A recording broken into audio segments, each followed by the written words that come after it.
আমার point of view personally বলি, আমি যখন ফেল করি it doesn't, I kind of doesn't give a shit about it, honestly speaking. কেন? Because it was a choice of আল্লাহ।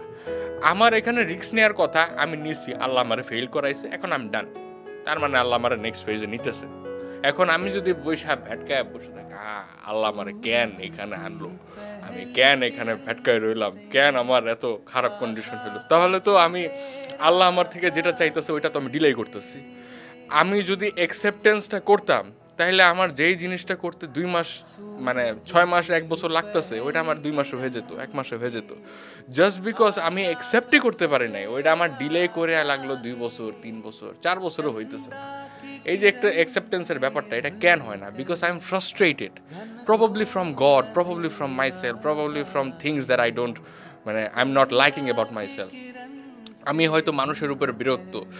আমি expect করলাম আমার বাপে আমার ব্যবসার মধ্যে হেল্প করবে, আমি এক্সপেক্ট করলাম আমার ফ্রেন্ডস আমার ব্যবসার মধ্যে হেল্প করবে। Life doesn't go that way.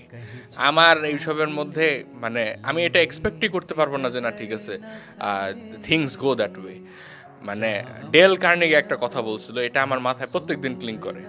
The best lesson that you could have in your life is that life is a self doing project, do it your self.